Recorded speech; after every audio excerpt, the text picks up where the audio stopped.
So for those who don't know, obviously I'm the global head of the Dynex ecosystem, and I deal with all their IT security as well.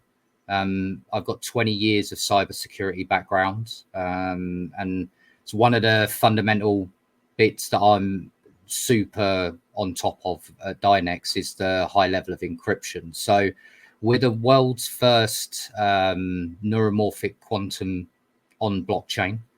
There are other companies trying to build actual physical neuromorphic networks, but so far the ability for them to get anywhere near us at the moment in a decentralized environment is obviously very difficult for them, mainly because costs of manufacturing, the wear and tear on the parts, the sub-zero temperatures things have got to be run at.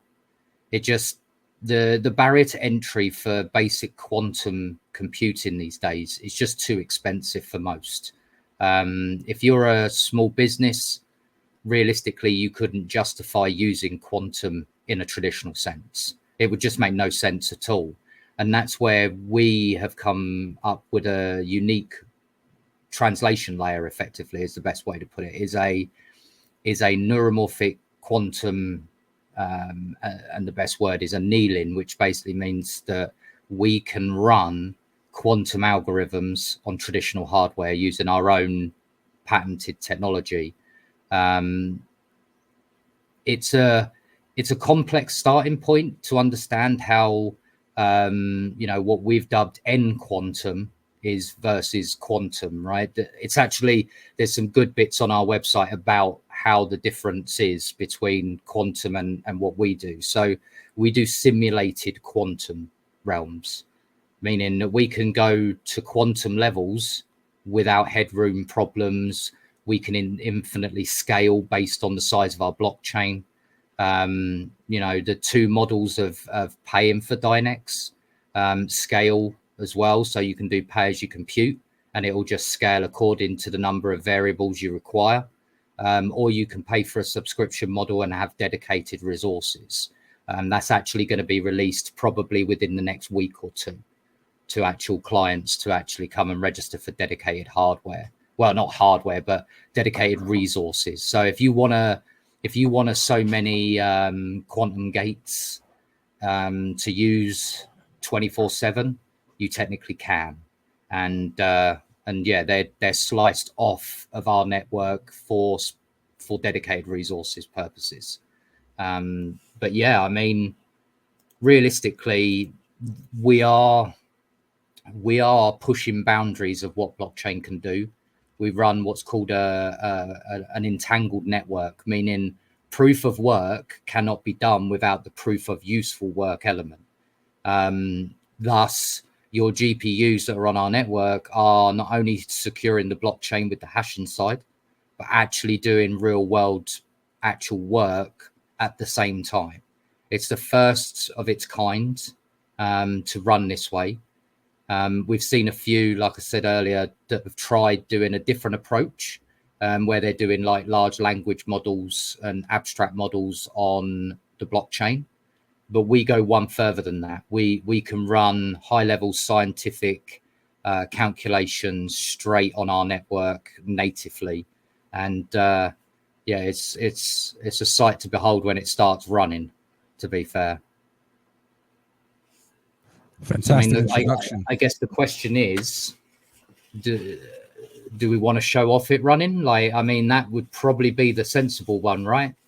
Let's go, bro. So, guys, I mean, this is probably exclusive, going to be the one. and this is actually why Clifford is here. So, yeah, take it away, man. So, what's in front of you right now is showing something called the traveling sales problem, right? Or salesman problem. And what that is pathfinding optimization. So give it so many variables in a city, and then it could calculate you based on all the details that it knows, like the distance between, for example. It can calculate out the most optimal path for the program to actually run and give out where to go. So, for example, let me actually we'll actually give it a run through in a second, but I wanted to give you an idea, right? So here's a basic problem, right? It's a triangular problem. So there's 3 points, but obviously there is some differences in lengths of those point A to point B to point C variables, right? So our system is trying to calculate the optimal path between those points so that each one gets delivered without having to go back to the other. Yeah. And so when you run it, and I'll actually give it a run through in a second so that you can see it, but I wanted to give you an idea of how it works that out.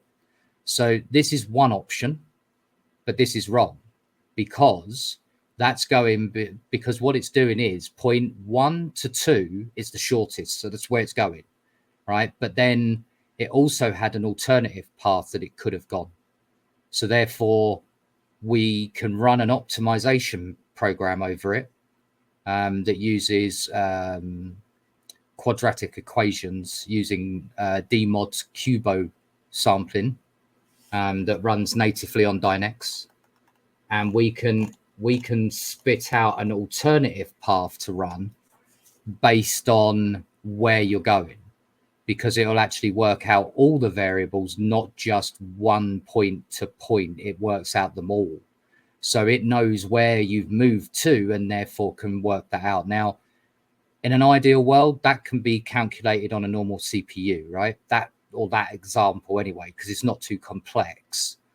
But when you start getting into the realms of, 50 or 100 or 1,000 different locations, suddenly computers can't keep up, or they'll take hours and hours to run. And when you pay by the hour for renting compute, time is money.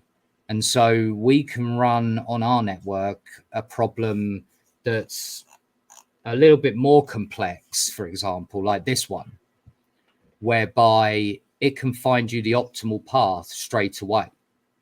It's a bit like, can you draw a house with a roof without taking your pen off the paper, without going over the same line twice, right? That old sort of little puzzle that you used to have to do, right? So similar principle of this, but just in a quantum environment.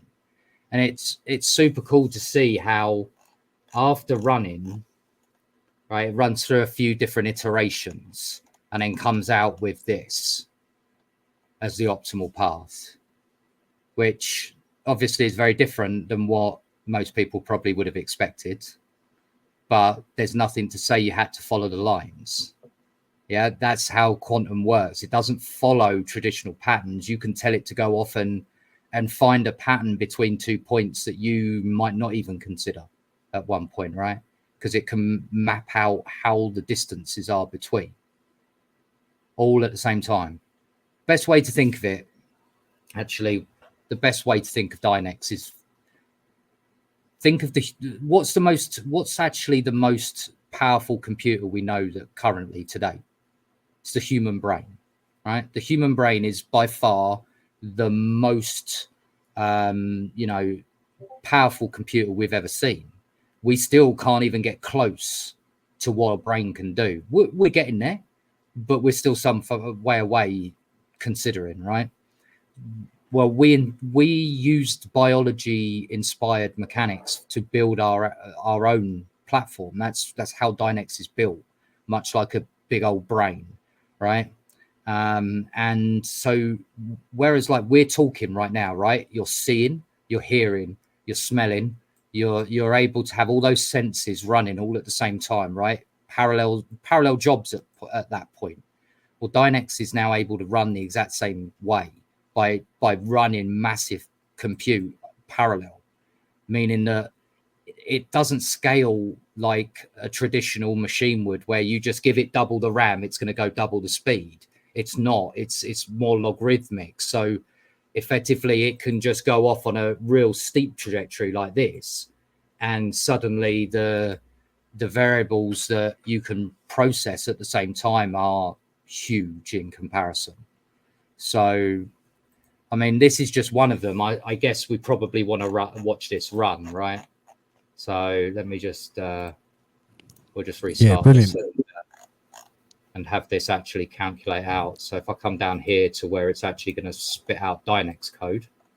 So this is something else as well, right? So calculating locally on my own CPU, you can see here that it says that it's memory inefficient, right? Meaning that it just will consume a very large amount of RAM, like really ridiculous amounts of RAM. Actually, I think it's like over 80 gigabytes of RAM to calculate this on a normal PC. So it's not really designed for PCs. Whereas on Dynex, it really doesn't care about that kind of thing. There are no CPUs at that point, right? It's all GPUs. So GPUs run a lot faster than a CPU when you're doing compute. For example, you can tailor it around what you're interested in doing, and you know, quantum optimization on Dynex is just, for certain use cases in certain sectors, will be a blessing for them. Instead of having to wait 6 or 8 hours for a run, they might only have to wait 10 minutes. And that's massive in this industry, right? Like when it comes to compute, if you can compute jobs much faster, you can now squeeze more jobs in per day, thus dropping your fee per job as well, per go, even lower.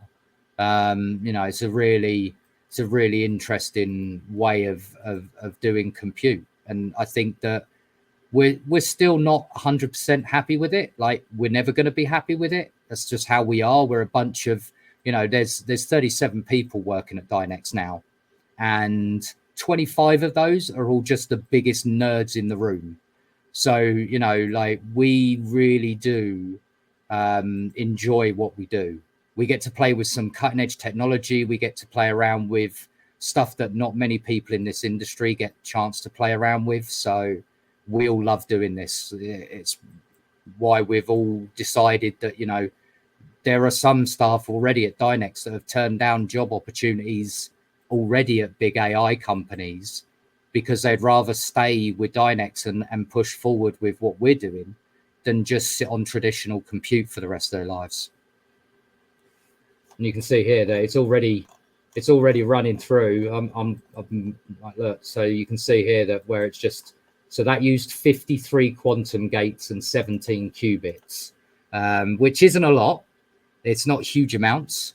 I can show you something that will use a lot more in a minute, where we can really get into the realms of, wow, it's already finished down here. Look, it's already finished. So the benefit of using Dynex, right? What makes it better than traditional, I guess, is the one major question that I get asked a lot. You know, why do we exist if there's already quantum out there and there's already traditional? Why do we exist, right? And that's a good question. It's a valid question, but I also think it's the least important question. The more important question is, you know, how cheap is it? How easy is it to onboard somebody? And how easy is it for somebody to actually get using Dynex on a regular basis? I'll answer all three of them.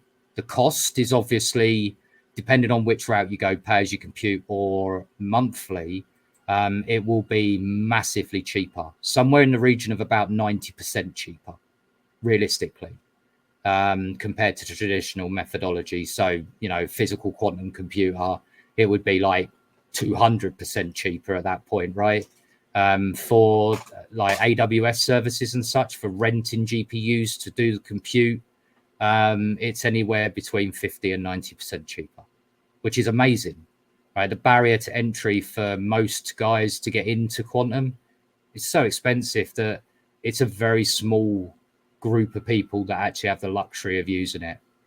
So, oh, that's an interesting one. I just seen that come up on screen. That's a very interesting one. So you're talking about something like portfolio optimization. Now, I mean, yes, we could. That's actually a very good question. Like, can we do predictive models? The answer is yes. We have some very good predictive models. Depending on which type of predictive model you use, whether it be something like PyTorch or Cubo or Qiskit. they all have different fidelity scores, which is, you know, for people who don't understand what fidelity score is, it's just how accurate something is.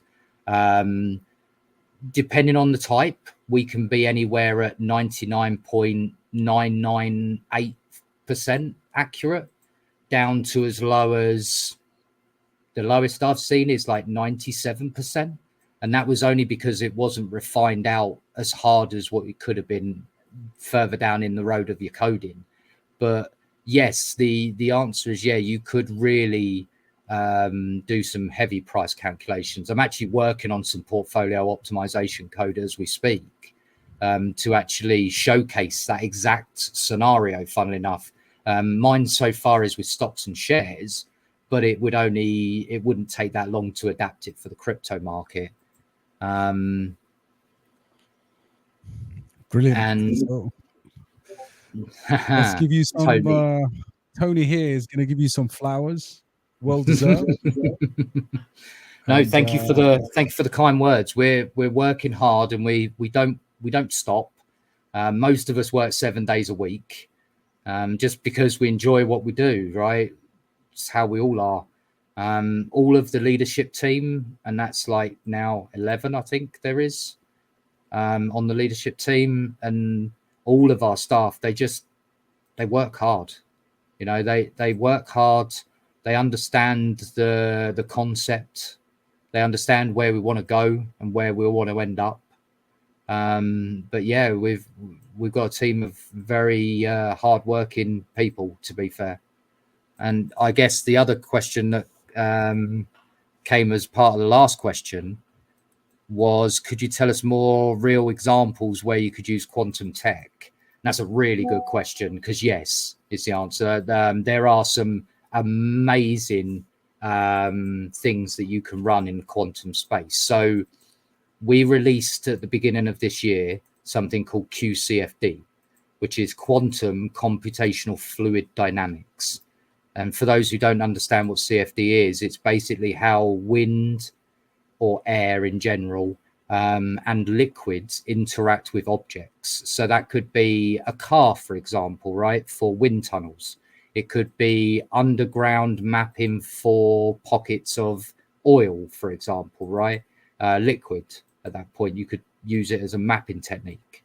Quantum CFD is probably one of the biggest breakthroughs so far to date, I would say, along with protein folding, that we have actually done so far for levels of compute.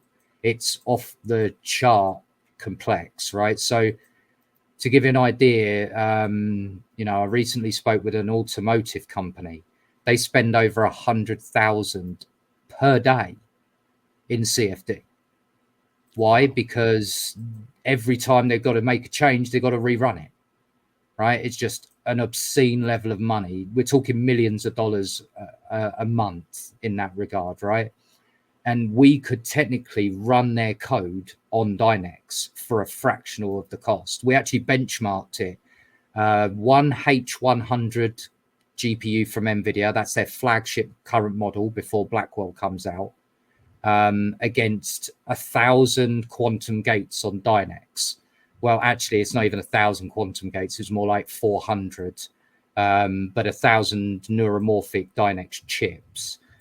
So that is like a like-for-like apples comparison. If we put a H100 on our network, we know how much it would produce computational-wise, so we could marry it up and go head-to-head.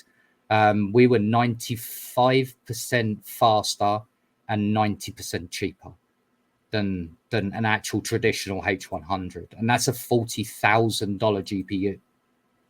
Wow. And we made it look very, very dated, and that's their flagship model. So, you know, that's really something to be proud of. I mean, I could actually, let me see if I've got it handy. But so CFD is really cool because you can do fun things like this. So that is CFD on an F-16 fighter jet, just for a bit of fun. We wanted to see what it could do when it's doing it. And that's only 15 seconds of CFD. But if you wanted to calculate that on traditional, it would cost you a fortune. it costs about $8 a run to do that, there or thereabouts. Or if the F-16 doesn't sort of capture most people's attention, this might. So this is a Formula One car going through Dynex CFD, which is awesome, like really cool, because you can see all the vortices right at the back here, where obviously they're using rear diffusers and stuff like that. So I'm a big Formula One fan, right? So this was me nerding out hard when I did this. But you can get an idea of the reason why they use so much downforce on a Formula One car, to reshape all that air to keep it stuck to the bodywork, because without it sticking to the bodywork, there is no downforce. So they'd go into a corner and just skid off. But yeah, that's really something quite cool and something that I've enjoyed doing. Me and Sam, he's a real special talent. He's a very special talent, and he comes up with some very crazy concepts. Well, usually it's my crazy concepts at 11 o'clock at night and him coding it up in the next few days to show me a working demo. It's usually how it works. So I come up with some crazy concept and he goes off and makes it happen. But it's been so much fun, right, for the last year. And since January, when I went out to America and had a sit down interview with Bloomberg at the NASDAQ, like I've just been able to have as much fun as I want on the network, and like it shows, right? Because I'm always enthusiastic about what we're doing, how we're doing it, what we can do. But yeah, I mean, we haven't even got to the fun stuff yet, really, because this is great. But if you really want to go for like a full real world scenario idea, I guess, you know, protein folding would be something that's pretty cool. So protein folding, right? And this is a 7 amino acid chain folded using Dynex. To do this requires a huge amount of compute. Same as RNA folding as well. Both of them are crazy levels of compute, right? Fold at home is a prime example of RNA folding, right? Protein folding is on a whole nother level, and quantum protein folding currently really is not something that a lot of places will even go towards, because of just how complex it truly is to run protein folding. We actually ran up to a full 300 amino acid chain, and that cost less than $100 to compute, which compared to what it would cost you in the real world, we actually spoke to a healthcare company who does protein folding. It would take them weeks to do that fold. We did it in, well, hang on a second, I'll show you. What was it? 0.4 of a second. 0.4 of a second to do 7. To do the full 300 chain, I actually have it here. And this was actually going even bigger than 300. This was our big test. This is like one of those ones that it would never exist, right? Or not naturally. Synthetically, you might get a protein fold this big, but realistically, you wouldn't. It was like a 500 amino acid chain fold, and it cost me $295. So all of our miners that were running while I was doing testing, they all got a big slice of that pie.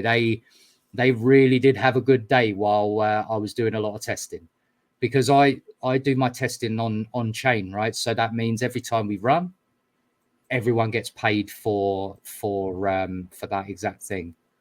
What is a quantum gate? Right. Okay. So a normal logic gate allows so many clauses, right? And usually it's very few clauses, because the more complex the logic, the less amount of clauses it will probably be able to handle. A quantum gate unlocks that full potential of what a logic gate could truly do. So you could store 200 variables in that quantum gate, because each of those has another job running off of it, and it needs that variable back at the same time. So you can think of it like a big spider's web, right? The job in the middle, you have 10 spurs for jobs that you're running all in parallel. So that now means that you've got to have at least 10. Well, it's actually more, but if you had one clause per job, now normally you wouldn't, you'd have more like 20 clauses per job. But if you only had one per job, per of those 10 jobs, then it would be 10 clauses overall. But you could actually squeeze all of them under one quantum gate and have it all come in one quantum gate. Just think of it like clauses. It's your ands, ors, ifs, XORs, those kind of mathematical equations that tells the system what to do with the data once it gets it back. And then obviously we've got our own version of error correcting that allows us that if data doesn't come back as we expect it, it gets discarded and recomputed again. So yeah. So question there, is Dynex the first quantum network within crypto? That's a good question. Quantum annealing? Yes. Quantum? I don't know of anyone using an actual physical quantum machine on blockchain. That would be an interesting concept and very, very costly. But quantum annealing, yeah, I believe we are still the very first to do any sort of quantum annealing on this scale.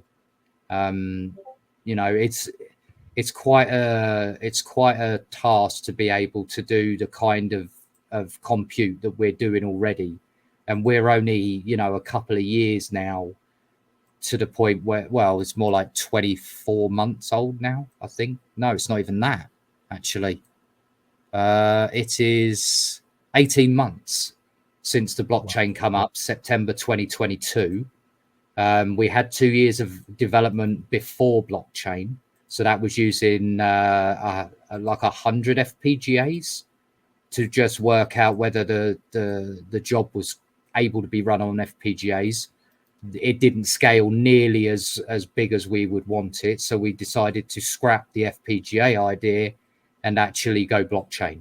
And that's what we did. And the marketplace for actual customers to run jobs has been only open since the 13th of December last year. Right. So we've I only had a really question for you. 6 months. Yeah. Regarding supercomputers. Yeah. So in the instance of, so if you look at things like QuantX, over there, I think they're based in Switzerland with their quantum resistant computing. You have Dynex, and I think I forgot on top of my head, but there are a few other cryptocurrencies now attempting to build supercomputing. Where do you see the space develop?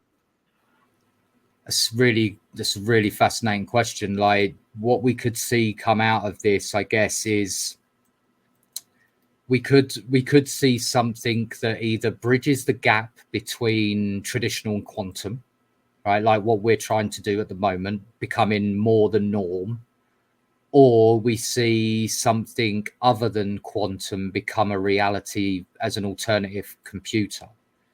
Because we're hitting that threshold now where we're just not getting the return now. We're hitting that Moore's law, as they call it, where you can't shrink a capacitor down any smaller and make the wafers any thinner before you start having to push monstrous amounts of power into it, and then you're making exotic metals to handle that raw current at that thinner of a wafer. So I mean, it's going to be an interesting next, I would say, 10 years in compute terms, right? In any form of computer, we're definitely going to see probably the start of what will be the next personal computer. Within 10 years, I would suspect we're hitting that point where, we're getting to that point. So, another interesting question I just seen pop up. That's a very interesting question. So, is the DNX coin a must buy for using your services? Okay, so Pay as you compute currently is supported by Dynex only. We will eventually roll out fiat on ramp for pay as you compute as well, where you will be able to utilize Stripe and link your card with your account. Once it hits a low balance, you can have it auto top up if you wish. However, that will probably not be the cheapest method if you're going to be doing a lot of compute. And that's where our subscription model comes in. And what that will do is every month we'll take all of the subscriptions and then we will bulk group buy all of the Dynex at market value to provide the liquidity for all the jobs running on chain. So because the subscription doesn't take money at time of compute, obviously we need to distribute that out of another wallet we're running that will basically act a bit like a liquidity pot at that point, right? A compute pot, as we're calling it. And then it will have all of the subscription money sat in there in the equivalent Dynex, and then it will just pay for the jobs on chain. So we're hoping that what that will do is it will actually elevate the buy orders on chain, because we'll be purchasing our own Dynex on the markets for our subscription customers. And then the pay as you compute obviously at the moment still runs as it does since day one, which is you pay using Dynex. Once it obviously has fiat on ramp available as well, then again it'll just buy in bulk a liquidity pot worth of money for computation. So it's an interesting one. Fantastic. I think you're getting a lot of love today, man. May that continue. Nathan said it's truly remarkable. There is a really good question that I've just spotted. It says, Can you elaborate on the security measure implementation to protect the network against quantum vulnerabilities? And that is a fantastic question. Brilliant. So all of Dynex is running RSA 2048 encryption. It's practically what the NSA uses. All the governments in the world are right up there with RSA 2048. It's the highest implementation. However,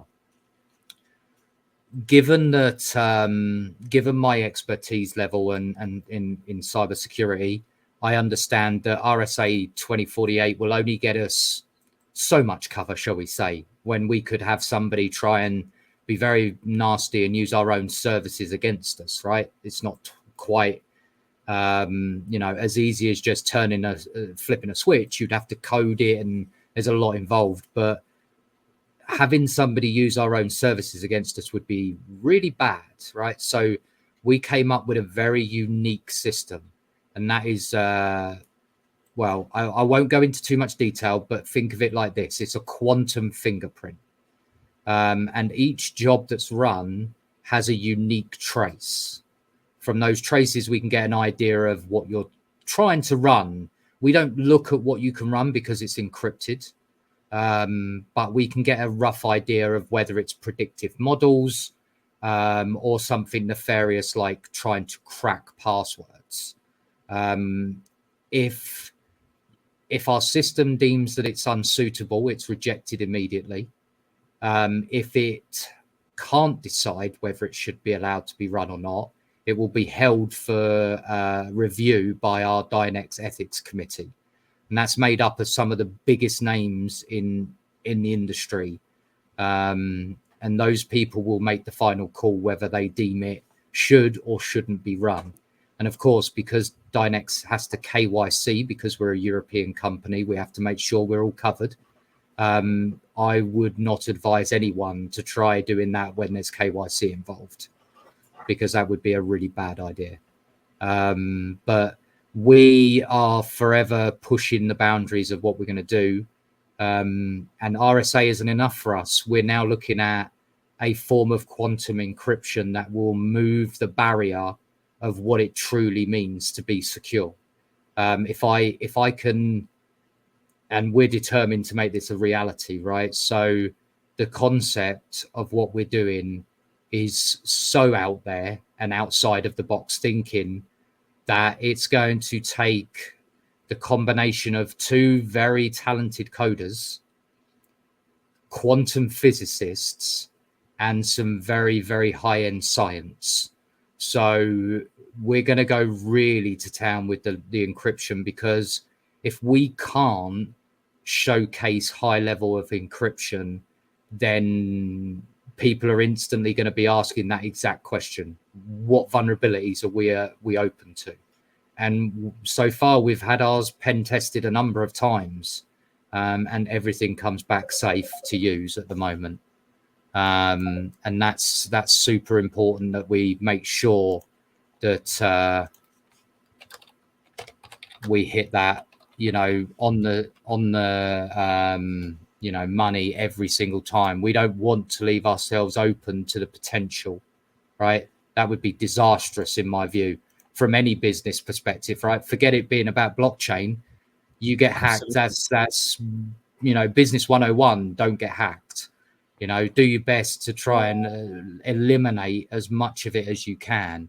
And that's, you know, that's super important to us, is that we make sure that, you know, we're on top of it all the time.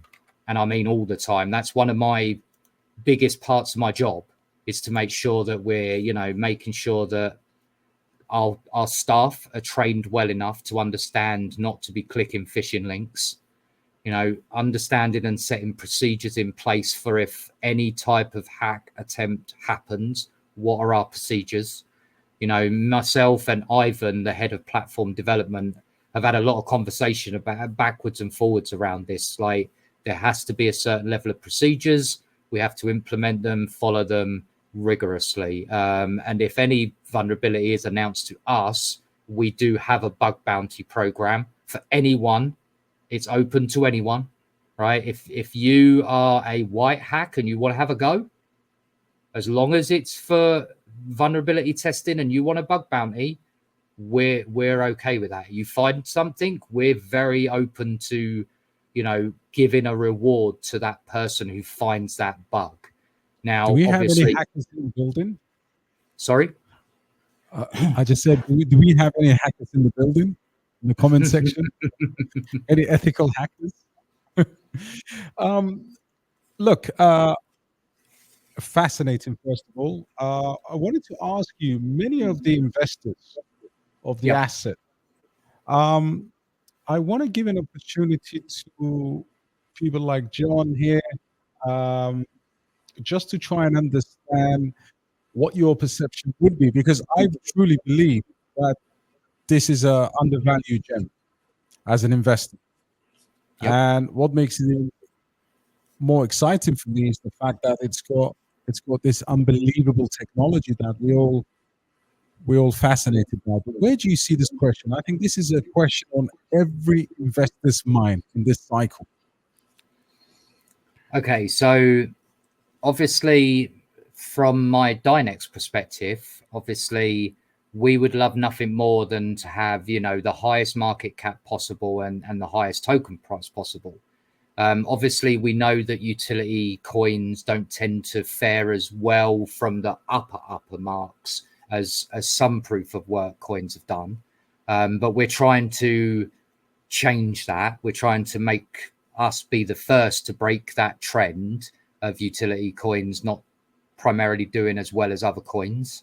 But as for me personally, I would love nothing more than to see Dynex do 100x. Personally, like the whole team has shown that not only do they have the dedication to the work, but they're now opening up even more. That's one of the fundamental things that I started bringing to the table, was the more transparency, the better. And that was what it was about. That's what got me started with Dynex. Was I offered to do an audit on their wallet software. We openly and transparently had a good conversation on a YouTube channel with my good friend Chump Change. He was nice enough to reach out to Dynex to say, look, we're doing this audit. We do it just solely to keep the community safe. Dynex was very open to it. And from there, it was just a case of we need to start opening up more a little bit, like show people behind the scenes, show people what we're working on.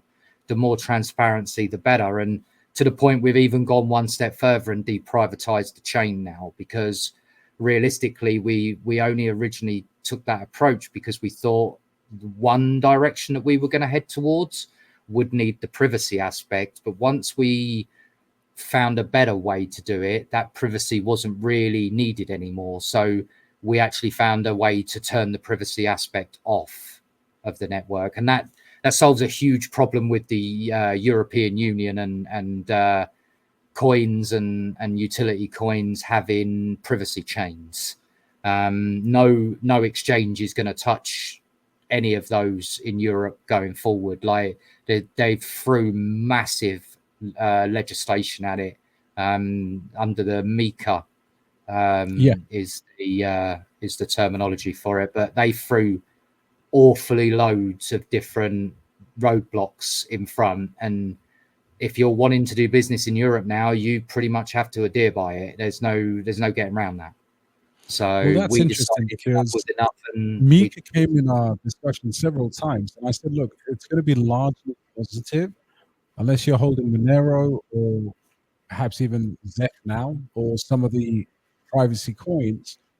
I've got an interesting one here for you, because I'm going to throw these in as much as I can. Yep.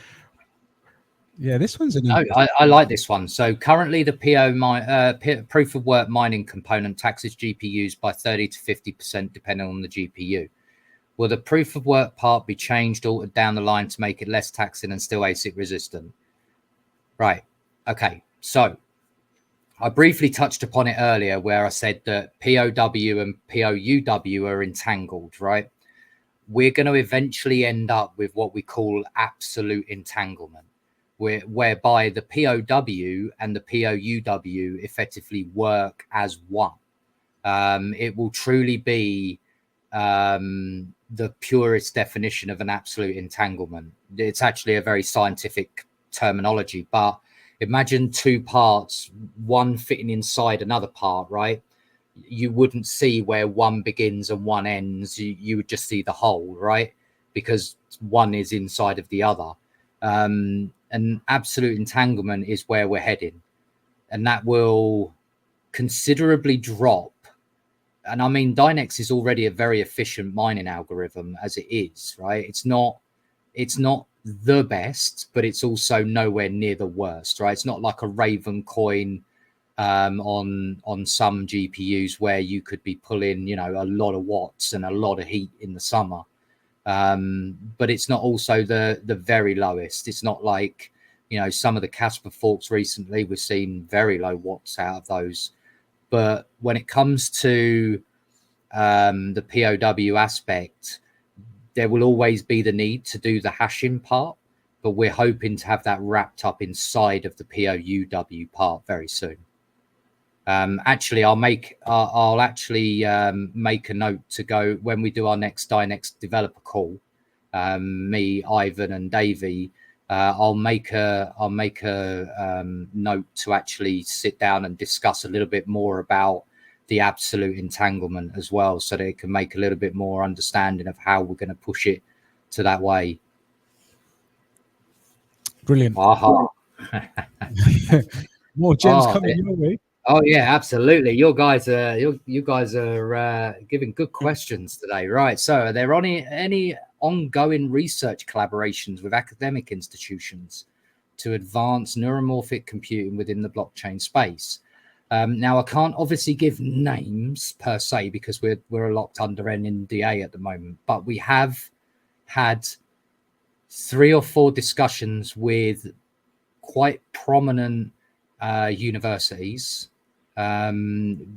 Once we've got them over the line and they're happy for us to announce them, we will definitely be announcing them. Also, they will be announcing them too. That's part of what we're aiming to do, is to have some rather large testimonials come out very soon, along with more larger companies giving legitimate feedback and representation of what's actually happening with their services and how they are running against their existing stuff.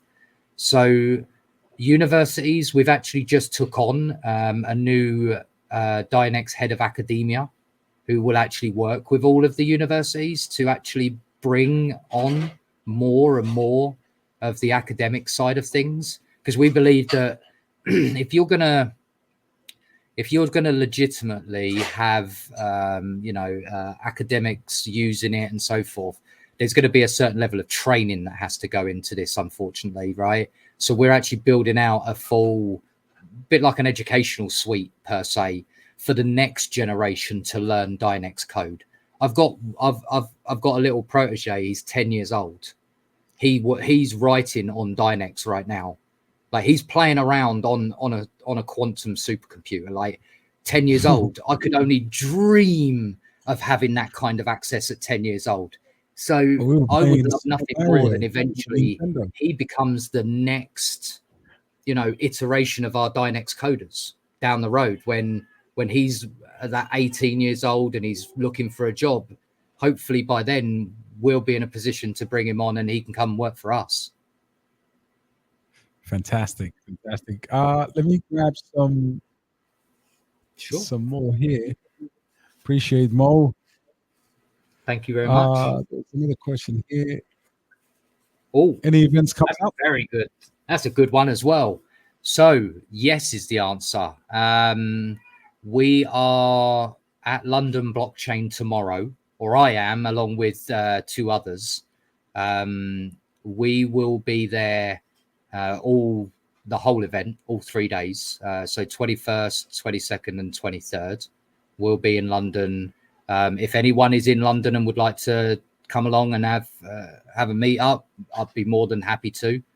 We can meet up for a drink after the event, or if you're actually at the event, then it would be really nice to meet you guys. So, but as for other events, we're looking at, there's a couple that we're looking at right now. One of our guys, he's off to BTC Nashville. We might all fly in for Mining Disrupt. We were just in Dubai, funnily enough, for Token 2049. That was certainly an experience, given all the flooding. I landed 1 day after all the flooding. To say that it was interesting is an understatement. I went boating in a car. That was definitely unique, to say the least. But yeah, I mean, unfortunately, like, for us, because of the flooding, we didn't get nearly as many around to as many people as we wanted to, right? We had quite a lot of meetings get cancelled on us because they just didn't fly in. We had some interesting stuff booked, but thankfully they've all been reshuffled around. We've already met like 95% of them already now. So we're just, finding alternative ways to have that conversation with them now. But it was a stunning event. Like, Token 2049 was packed. Like, I've been to some big conferences, but that thing was packed. Enormous. Yeah. I think, look, it was a shame, because I was actually planning to buy a boat just for a week to get around. But I put up this question by Lino, or this statement, and I really wanted to just give a side of the story here. So, cryptocurrency, time in the market beats time in the market as always. And I think the investors now are less patient, in my opinion. And as a result, and I'm not saying because of Lino's question here or statement, but he raises a fantastic point in terms of people just wanting to make money. What do we expect? Because in terms of tokenomics, I think Dynex is one of the best, diluted projects. Most of the tokens are out. But I've read something where they were talking about a particular mining pool being anonymous. You've addressed this already, but just for my audience, where do you see the tokenomics? And again, price appreciation. I know you can't predict it, but Yeah, I mean, tokenomics for our side, right? We originally had 100 million, but when we were only just a proof of work blockchain, what happened was, because we had to start somewhere, unfortunately, on came the ASICs, which wasn't our intention at all. We actually held our hands up and increased our max supply after consulting all of our community. You can actually see that fully on our GitHub as well, that we increased the supply due to the ASIC problem. We've since now got a way to make sure that ASICs can't just turn up. The benefit of our job scheduler and our entangled network and the way that jobs are run, an ASIC would truly be a problem to build. Could an FPGA run on our network? Absolutely, but you would have to code it so flexible that it would get really inefficient, right? The efficiency numbers for FPGAs and ASICs to work come down to the fact that they're doing a very small, very narrow set of work, right? So you can really tailor it. But when you're doing machine learning, there is no thin, narrow margin, right? It's got to be super wide. It's got to accept every type of machine learning. And effectively, it makes a GPU actually more efficient than an FPGA would be. And it probably, a GPU would be more efficient than an ASIC, right, at that point, right? From a proof of work standpoint, obviously an ASIC is going to obliterate a GPU, but you can't do the proof of useful work without proof of work, and you can't do the proof of work without the proof of useful work. Thus, it holds a lot of the problems away from us, because, you know, when we've had, you know, people like ASIC manufacturers turn up and say, we would love to make one, we go and almost like chuckle in the background, because when they get a look at what our network does and how it works, they just take one look at it and go, no, thank you. They don't want that level of complexity to have to work on. They just want to hit the blockchain and you know, that's the bit that they want to do. Now, that's another good question. That's a fantastic question, by the way. Will Dynex be storable on Tangent soon? Yes. The original plan was for Q1. They bumped us to Q2 because they said there was some firmware that they needed to upgrade. And now they've, and we're not the only one. There is another network as well that got bumped at the same time. I believe it was Radiant. They got both of us got bumped till Q3 because both sides need some work being done to it. We do also have One Key. One Key is just implementing the Dynex holders incentive program. And we should probably talk about that in a second as well. But that's the only thing that's stopping One Key from releasing their Dynex implementation. The rest of it's all running. I've been talking with One Key for nearly a month now to get it over the line. So they've been working hard to get it all done. You know, get the holders incentive program implemented so people don't miss out the opportunity to earn extra Dynex as well. So we have something called the Dynex holders incentive program, and it's not actually, it's not staking, but from the sense of how you earn money, it works much in the same way as staking, but without it being staking, right? So it's not staking because you don't have any lockup. There's no holding period. There's no wait period. All you got to do is just leave your wallet alone. That's it, right? We take what's called a proof of balance file from the wallet, which is an encrypted string that just says, here's a salt key and hash platform of what's in your wallet. And then the holders incentive system will actually know how much you've got and therefore can reward you accordingly. And that is so it's done on the way that we rebate all of our miners 10% of all jobs run on the network. So as a collective, all miners get a 10% rebate for the holders incentive program. And it's proportionally. So if you've got 1 million Dynex, you'll be quite high up on the list. If you've got a few thousand, you'll be quite low on the list, but you will still earn extra Dynex. So if you go to, actually, I can send you the link. quickly. There it is. It's important that you've got user-friendly wallets. One of the biggest complaints I get about Cubic is it's just not storable. Yeah, so I mean, our web wallet is going through a big overhaul at the moment. We actually want to bring out a brand new version, which is full self custody. We're going to have two options. We're going to have custodial and non-custodial choices. So if you feel comfortable managing all of it yourself, and you really should, I highly recommend being self custody. But we also understand that there are people out there who are very scared about self-custody and so forth. So we offer both. I prefer people choose self-custody, but I also appreciate that there are people out there who don't want that headache, so to speak. It's just the same as I say to people, don't leave everything on an exchange, right? That's a really bad concept and a really bad idea. Exchange goes poof and there goes your finances, right? And disappeared. Absolutely. And never to be seen again. So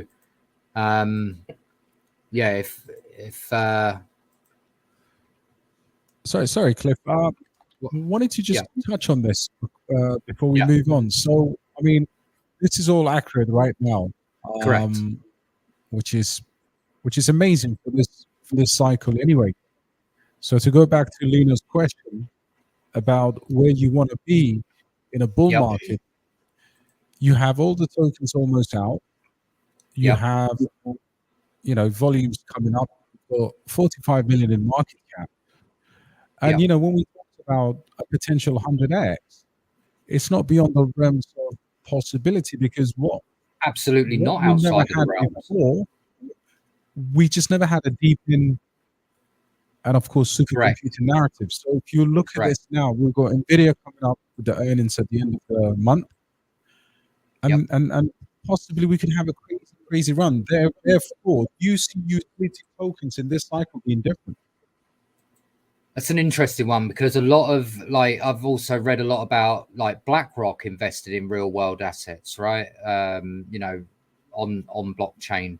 It's really interesting to see even the big institutions are saying, well, hang on a minute, we're seeing a narrative start shifting to more real world use cases, right?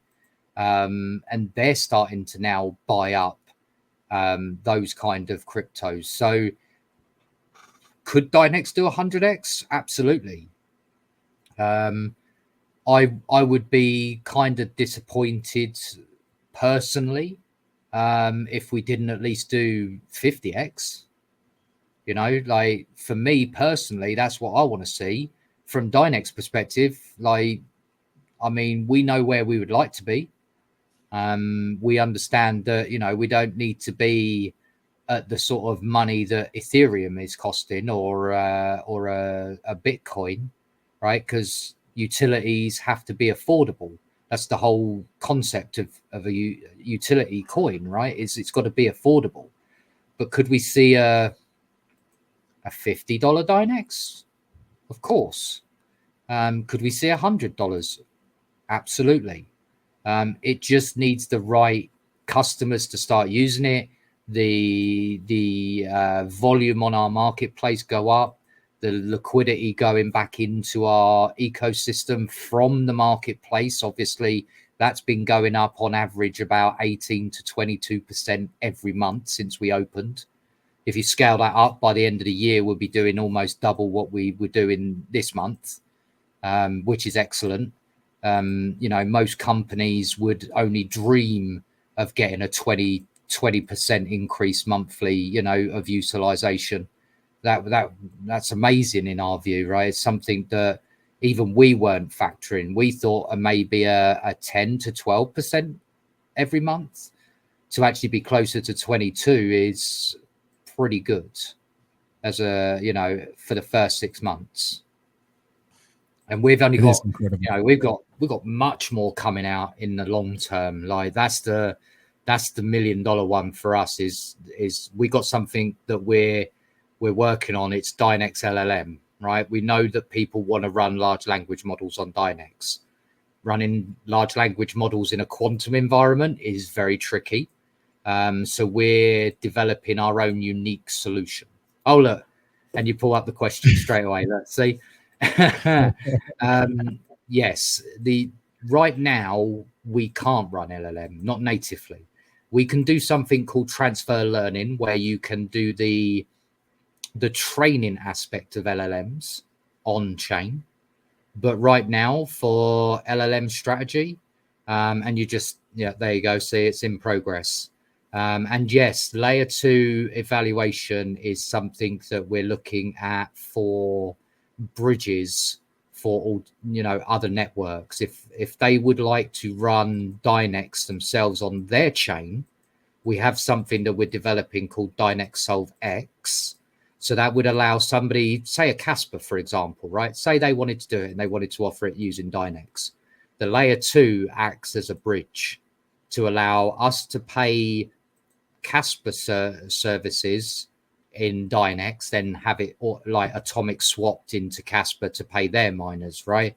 It would be that kind of two-way. It won't work on Casper now because they're ASIC, but if we took another GPU project, we could integrate them on our chain as a layer 2 bridge, and we could get benefits out of both sides. It's still very much in evaluation.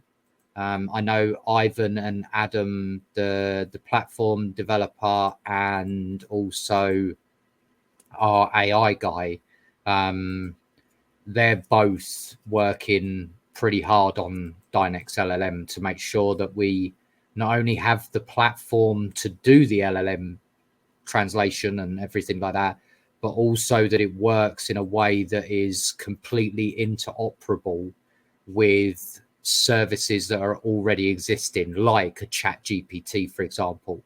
If we can't take somebody's already trained model and run it on Dynex, then our LLM's never going to get used. So we don't want to throw in the kind of money we're throwing into developing this unless it's actually going to be a straightforward switch for customers to be able to just put their LLM on chain and away they go. Because for me, interoperability is realistically where it's got to be. Unfortunately, the tangible hardware wallet, it's now been delayed. I was going through some of these, for example, the BRC20 opportunity evaluation, which is brilliant.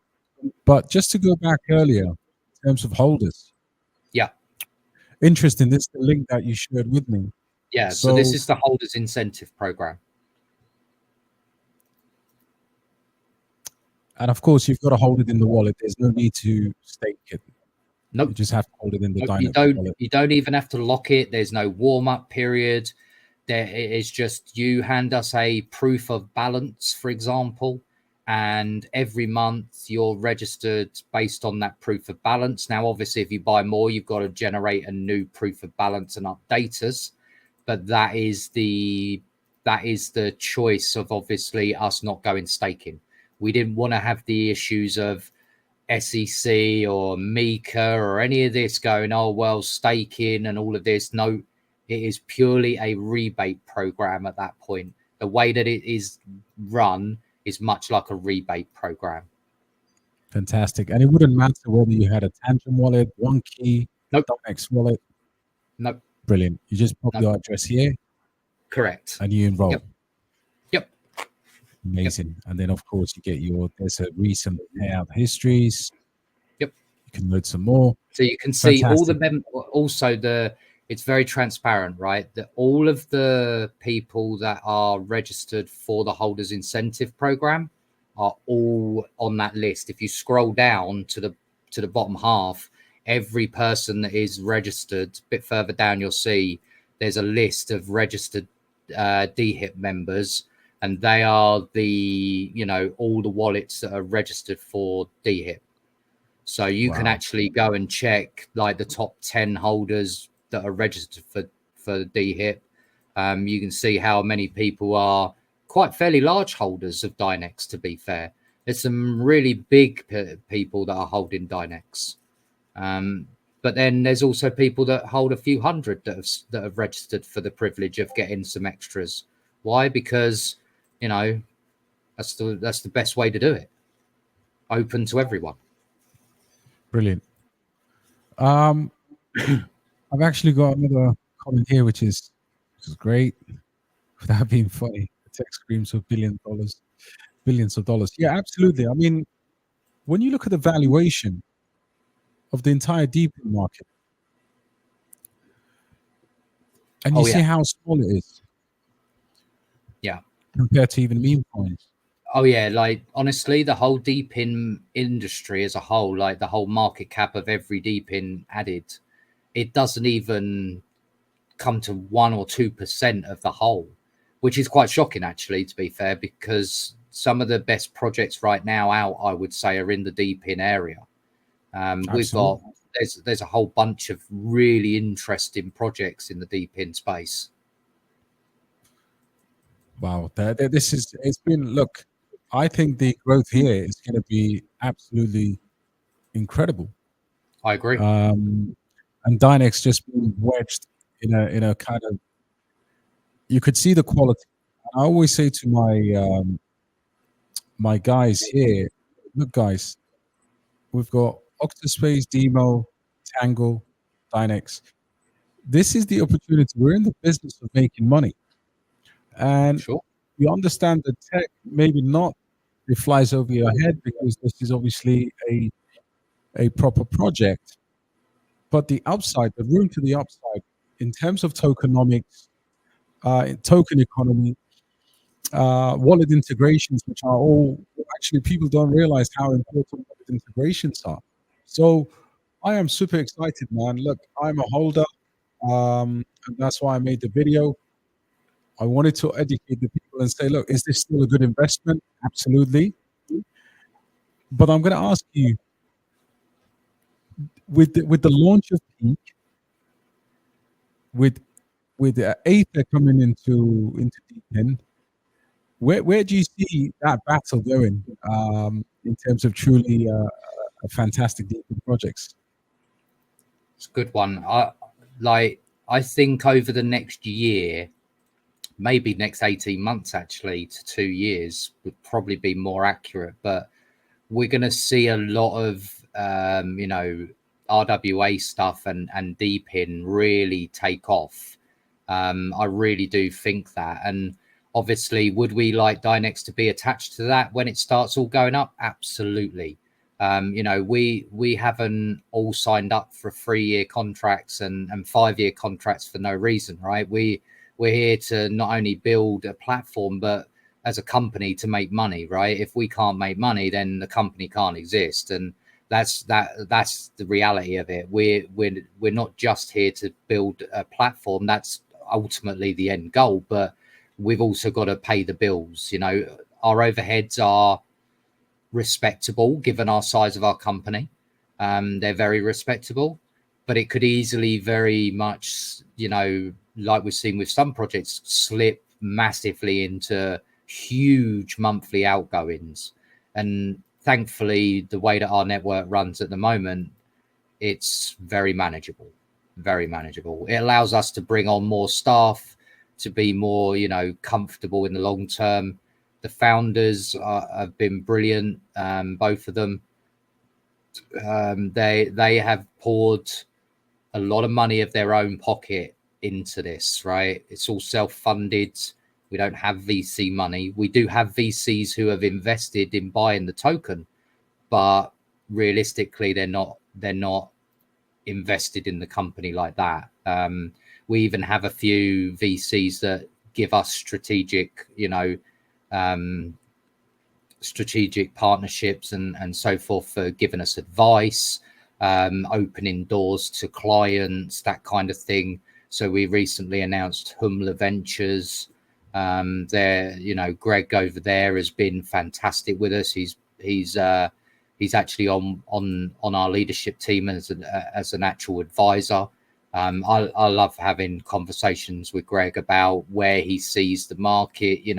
Those kind of people are well worth keeping, in and around the leadership team and the company in general, because they help keep an eye open for new trends that may be emerging, potential new clients that could become available to us.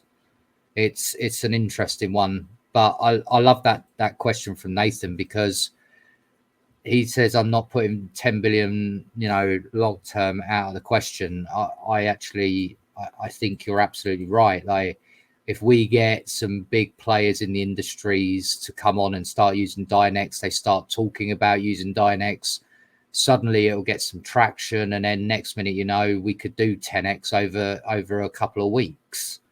It's not out the realm of possibility. It's looking that way, my friend, and I can see some catalysts in the market. Overall, what is your? I wanted to ask you about this bull market in general, and of course with Dynex in mind. Do you think we'll have a shorter cycle? If anything, to go by from what we saw, recently, where we've seen to have sort of like this mini sort of cycle where a whole bunch went up and then a lot of them came crashing back down. We saw some that just literally went sideways for the same duration for no reason. It just went sideways. But I would say that we're probably going to be in for shorter highs and shorter lows. So, instead of it being like last time where we had almost like a 40% correction after the halving and the last big cycle, right? We had like 40% recorrection. I don't think we're going to see it like that anymore. I think it'll be more like a 10% correction, and then a couple of months later we'll be back to normal again. And I see a super cycle? We might get one, but I wouldn't be surprised if, given that now there's so much traditional money in Bitcoin, I don't think they'll especially the big players like BlackRock. Do you really see them allowing Bitcoin to take a 40% correction? Maybe they would like to buy up some more Bitcoin, but I can also see them getting very, very worried if it suddenly took a 40% correction, for example. And that's the likelihood with a lot of the new projects, right? They certainly don't get the time between opening up and actually having to deliver these days. It's not like when Bitcoin was around, it had 4 or 5 years before people started, even really using it. So for me, obviously, I would like to see a more steady growth, like consistent growth. Consistent growth to me would actually be more beneficial long term than big peaks and big drops, because you can actually, work out how you're going to get in, when you're going to get out, when you're going to, take some profits, when you're going to put in some money. Like the consistent growth is better in my view. And that's one of the things that I've been working on trying to, do with Dynex, is get it consistently growing. The more people we can get to help do that, great. But majority of this is going to come down to onboarding customers and clientele and enterprise level customers, right? The sort of companies that are willing to spend $500,000 a month. You can imagine what that would do for Dynex's price if suddenly you had 4 or 5 customers putting $500,000 in every month to the network. I mean, suddenly the volume going through the network would be amazing. Everyone would be turning on to our network, and we would suddenly probably, double our network size overnight if we were doing that. So it's not going to take a huge amount though to make that kind of thing happen. It might only need three big customers doing that kind of money, and suddenly network's the most profitable thing online. So yeah, brilliant answer. I listen, I agree with you, man. And look, guys, you can find this absolute legend. Go over to X. Yeah, where can people find you? Give us all your socials. Yeah, I mean, so I'm on X, Yeti Crypto, Y3TI Crypto. I'm also on Telegram, same handle. Obviously, Dynex is also on X. Dynex Coin is their handle. I'm usually available on Discord. I'm in Dynex's Discord pretty much all the time. Often sitting there doing AMAs in the voice channels and such. We usually grab a few staff members in there as well. So if you want to meet some of the other staff, feel free to jump in our Discord. We were talking just before we came on about maybe me coming on and doing a private sort of AMA for your Discord guys. I think that would be a really cool thing to do as well. We'll have to schedule that in. Plus, also we were talking about maybe, you know, making a bit more regular, doing something like this. We can showcase a few more things on Dynex and maybe even bring on a few other staff members as well, so you can get to meet the team a little bit more. There's a few of them now that are feeling very comfortable about coming on cameras and YouTube and stuff. So yeah, I mean, it would be great to sort of introduce you to more Dynex, and maybe next time we can, I don't know, we'll do a bit of a competition. We'll throw some Dynex in the equation. We'll do I don't know, how about 1,000 Dynex next time we're doing it? Yeah, we'll do 1,000 Dynex. We are all up for that, and I think, look, it's such a credit to have you. A lot of these questions, you know, we'll be researching and often getting the wrong information, but just for you to spend time with us, and you know, even that Formula One simulation in the wind tunnel. You know, I hope the team and everybody who's watching the live takes away a lot of stuff. By the way, guys, Clifford is followed by Octa, Alephium, some of our favorite projects. So definitely go and follow him on Twitter. Listen, my friend, it's been absolutely wonderful. And thank you for having me. And like I say, we'll definitely have to do this again for sure. 100%, brother. 100%. Such a cool guy. Thank you so much. And guys, look, we'll catch you on the next one. Not too far away. So cheers, everyone. Take care.